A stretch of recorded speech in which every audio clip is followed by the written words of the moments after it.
I'm going to go through my notes for this particular video, and it's so I don't leave anything out. Not that I'm not familiar with the material, I just don't want to leave anything out. So this is on how to unclog your arteries. Now, if you don't know what arteries are, they're the thousands and thousands of miles of blood railways, if you will, or channels that carry both our blood, oxygen, native blood, along with nutrition to all of our body's tissues and cells. That's what your arteries do. Your veins take blood to the heart. Your arteries take blood away from the heart to all of the body parts down on the cellular level, along with the capillaries, which are the smallest of the arteries. Now, sometimes, because primarily poor diet and exercise is involved to some degree, but for the most part it's diet, improper diet, we have placation or plaquing of arteries, clogging of arteries. Some call it atherosclerosis, arteriosclerosis, the hardening of the arteries and or the clogging of the arteries. This can be averted. In many instances it can be mitigated. It can even be reversed. I do believe, and I know that our arteries can be recovered if they're not too far gone. Doctors are so quick to prescribe surgery, something invasive, but we should be the curators of our own health, the advocates of our own health first before there's ever even a third party. I know that this doesn't sit well with some people, probably in the professional field of medicine. They may not like this, but it's okay. But anyway, I'm going to go with my notes. First of all, what causes clogging of the arteries in the first place? You know, there's a natural law called cause and effect. You have to first have what caused the issue, then what the result of what caused the issue is. Cause and effect. So these are some of the things that cause clogging of the arteries. And I want you to bear with me just for a moment. I won't be with you very long at all. But I want to make sure that I get this information to you. And I want you to hopefully follow it. If you need to talk to your physician or your primary doctor or care physician, please do so. But these things that I'm sharing with you are not fabricated. I didn't pull it out of the sky. It's actually based on science. And it's based on logic. Okay. Processed dairy meats and canned meat. Processed. You hear that word? Food in the wild and nature, it's not processed. If it's processed, that means that something's been added to it to preserve it and to keep it longer, if it's biological. You want to avoid processed meats. In the deli, that's hams, turkey, bologna, and also canned meats as well. You can do this in your leisure, research this. If you need some more information down the road, please feel free to ask me and I'll offer that. But I really don't want to teach a whole college lesson on some of these subjects, because really we should be studying this stuff for ourselves if we care about our own health. Okay? Now, next thing, fried foods, trans fats is what you want to avoid. And that's going to be your French fries, your fried chicken, deep fried chicken and fish and so forth. We can talk about what you can fry in actually later on in another video maybe. But right now, deep fried foods, trans fats promote poor heart health. Okay? Pop, soda pop.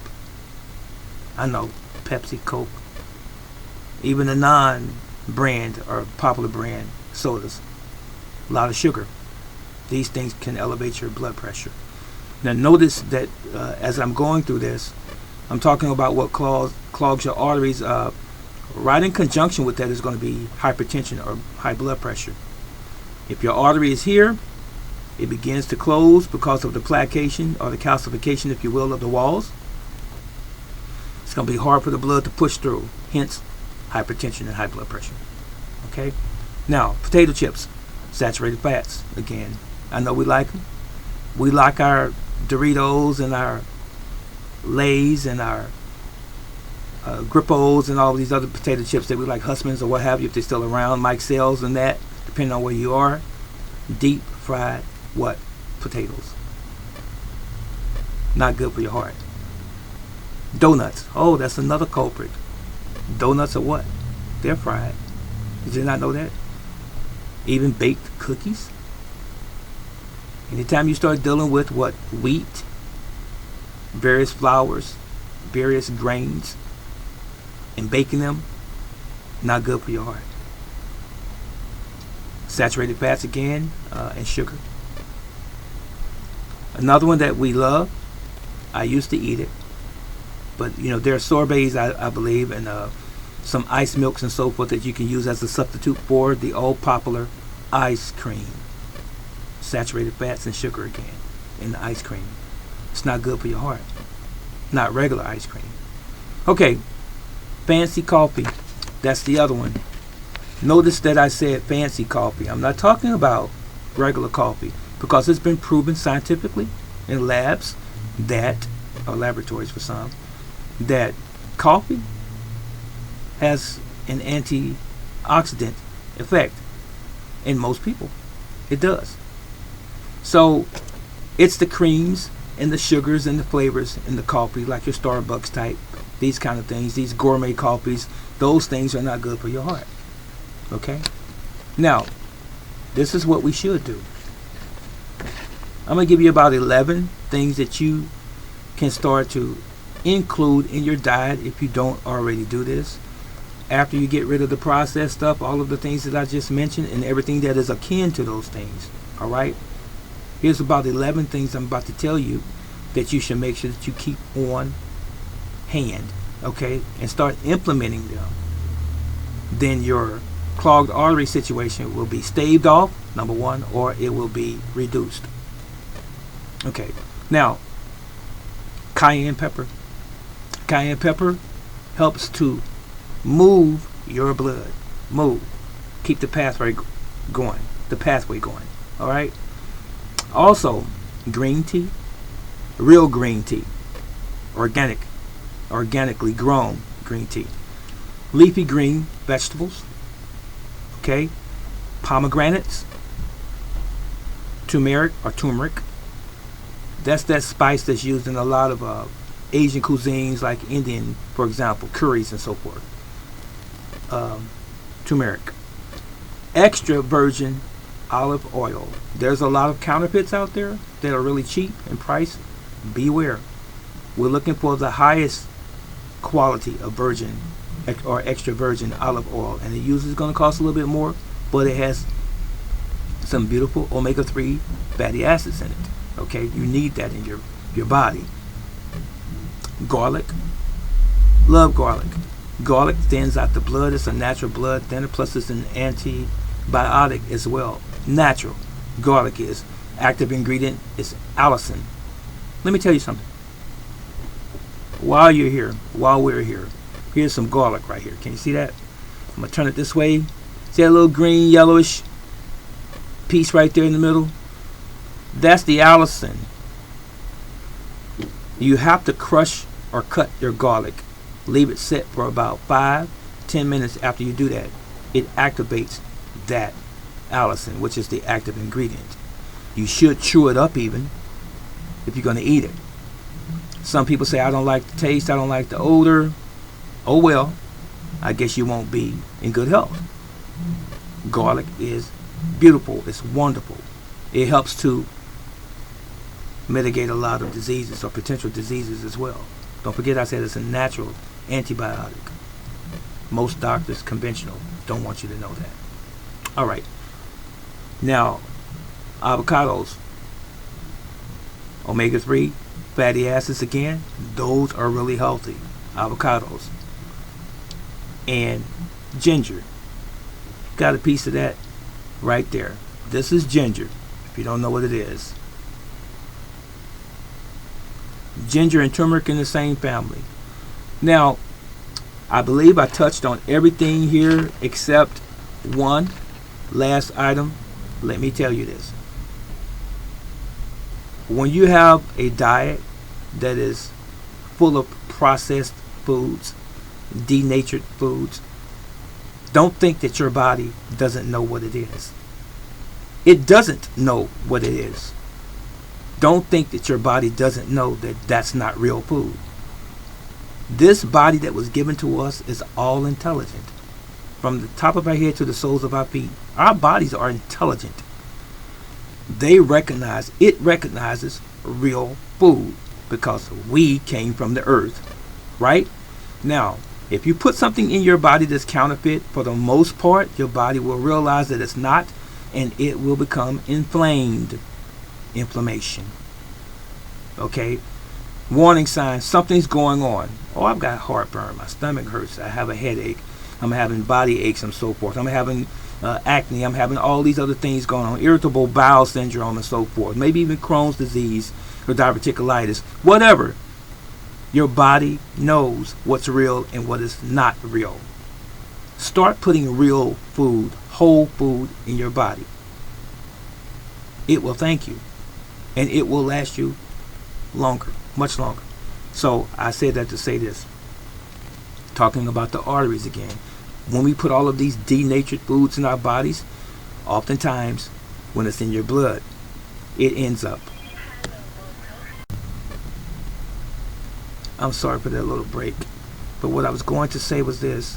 When you put all of these denatured foods or food type items in your body, what happens a lot of times with your blood is that it carries this waste material through the arteries, and your arteries actually become weakened because it's missing something. Did you not know that vitamin C helps to build our body's tissues, to rebuild our body's tissues? And guess what?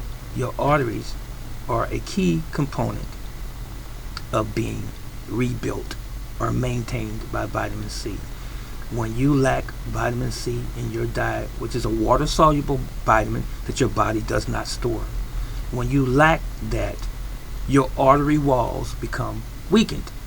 And when they become weakened, oftentimes they can become brittle and cracked or have, I guess you can say, abrasions, if you will, for lack of a better expression.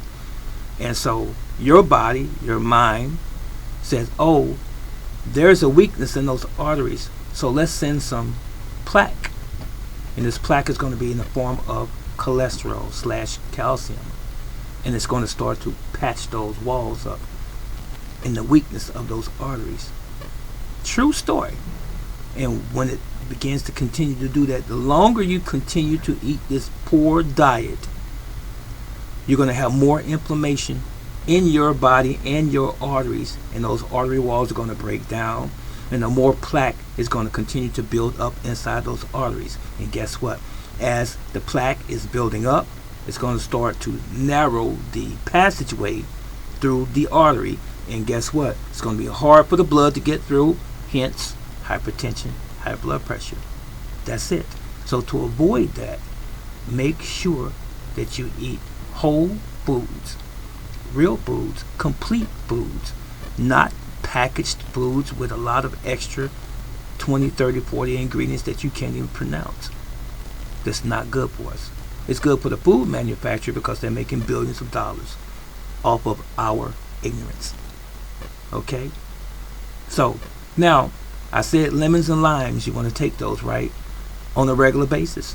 And believe you me, you can consume, you can ingest the peeling of the lemon as well. I take a half a lemon, I blend it up with some water, sometimes garlic, or even in a fruit juice, not too much juice though. I blend it up and I drink it every day. Guess what that does? I get my vitamin C. I keep my arteries as healthy as possible because I'm older now. I don't know what damage I have done to my own body in years past, but I continue to do that now. We need vitamin C, and lemons have to stay on board. You have to stay on board with your lemons and your limes. And FYI, limes have more vitamin C than lemons. They're both good, but limes have more. That's just a footnote. All right. Now, finally, before I leave you, in this particular segment, don't forget to exercise. We, unlike many other animals, as we begin to get older and age, we stop exercising. We were built, we were created to move. We never stopped moving since man impregnated the woman. Those sperm, thousands of sperms, millions of sperms rush into their egg to fertilize it. And once you became fertilized, lays that egg, it begins to grow and grow and grow and grow and move and move and move. So once we came out of our mother's womb, we were never supposed to sit still. We're supposed to move. Look at the animals around you, your pets. Look at the squirrels. Look at the hedgehogs. Look at the animals in nature. The birds, they're moving, they're frolicking around. But us, when we get to a certain age, in our way of thinking in the Western world, we sit down and we relax. Got to keep moving. Because your body is alive, and you must put live food in it, and you must exercise as well if you want to have long health. That's it. And that's all. If you have any further questions or any subject that you would like me to address or add something to this subject that I didn't cover, perhaps, and that's possible, let me know in the comment section below. Until then, this is Brother Teacher. Yahweh loves you, and I love you. Take care.